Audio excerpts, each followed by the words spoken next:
कहते हैं हर घटना के पीछे कोई न कोई कारण जरूर होता है। और अगर ये कहें कि माता सीता का हरण रावण की ताकत नहीं बल्कि महाराज दशरथ की गलती का परिणाम था, तो आप सुनकर जरूर चौंक जाएंगे। बात उस समय की है जब अयोध्या में विवाह की घंटियां गूंज रही थीं। चारों राजकुमारों के विवाह के बाद पूरा नगर हर्ष से झूम उठा था। नई बहुओं की मुस्कान से राजमहल खिला हुआ था। तभी महाराज दशरथ अपनी महारानी कौशल्या से बोले, देवी, अब हमारे घर की चारों बहुएं हमारी पुत्रियों के समान हैं। इनकी परवरिश वैसे ही करो जैसे पलकें आंखों की करती हैं। कुछ दिन बीते।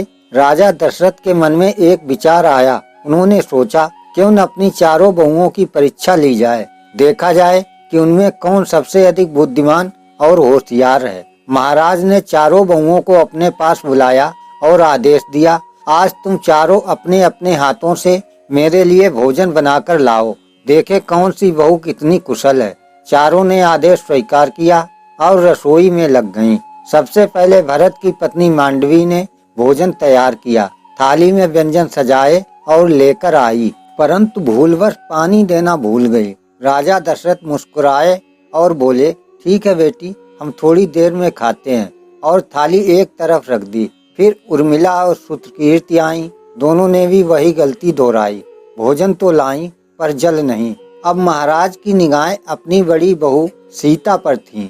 माता सीता ने अत्यंत प्रेम से 56 प्रकार के व्यंजन बनाकर थाली में सजाए, और जब वह चलने लगी तो उन्हें याद आया, किसी को भोजन देने से पहले जल भी तो देना चाहिए।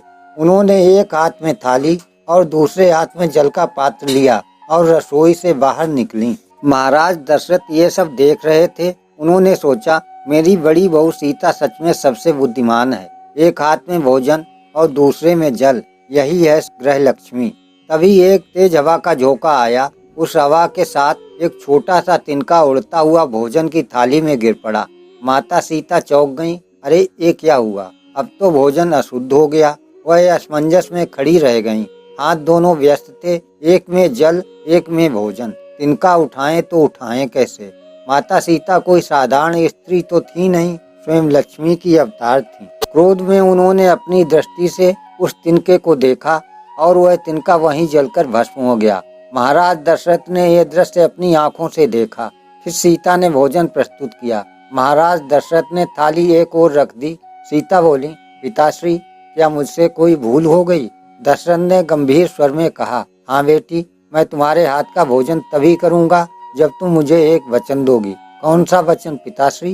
महाराज दशरथ ने कहा, आज के बाद तुम क्रोध में कभी किसी पर भी कोई दृष्टि नहीं डालोगी, क्योंकि तुम्हारी दृष्टि में अग्नि की शक्ति है। सीता ने विनम्रता से कहा, मैं वचन देती हूँ पिताश्री, आज के बाद किसी पर क्रोध से दृष्टि नहीं डालूंगी।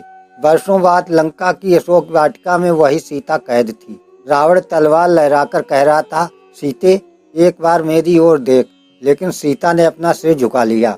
उन्होंने बगल में पड़े एक तिनके की ओर देखा और कहा, अरे तिनके, अगर उस दिन तू मेरे भोजन में न गिरा होता तो मेरे ससुर मुझे ये वचन न दिलवाते, और आज ये दुष्ट रावण मेरी आंखों के सामने राख बन चुका होता।